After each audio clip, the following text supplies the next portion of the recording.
ജമ്മുവിലെ നരിവാലിൽ ഇരട്ട സ്ഫോടനം 6 പേർക്ക് പരിക്കേറ്റു. പരിക്കേറ്റവരുടെ നില ഗുരുതരമല്ല. സ്ഫോടനം നടന്ന പ്രദേശം പോലീസ് സീൽ ചെയ്തു. ഇന്നത്തെ പോലീസ് ഉദ്യോഗസ്ഥർ സ്ഥലം സന്ദർശിച്ചു. ഭീകരാക്രമണമാണെന്ന് ജമ്മു കാശ്മീർ ADGP മുകേഷ് സിംഗ് പറഞ്ഞു.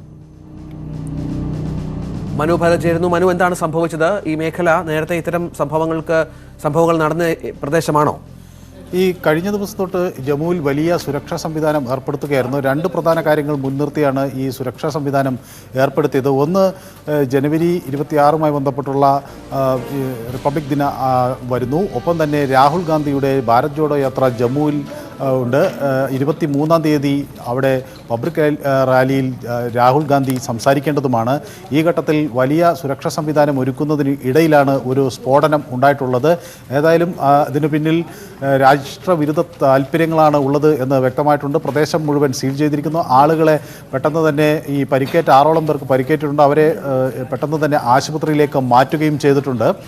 അതോടൊപ്പം തന്നെ ഇവരുടെ ആരോഗ്യനില തൃപ്തികരമാണെന്നുള്ളൊരു വിവരമാണ് ഇപ്പോൾ പുറത്തു വരുന്നത്. ഏതായാലും കൂടുതൽ അക്രമ സാധ്യതകൾ മുന്നിൽ കണ്ടുകൊണ്ട് തന്നെയുള്ള നീക്കമാണ് പ്രദേശത്ത് സേനാ വിഭാഗങ്ങൾ നടത്തുന്നത്. മനു ഭരത് വിവരങ്ങൾ പങ്കുവച്ചു.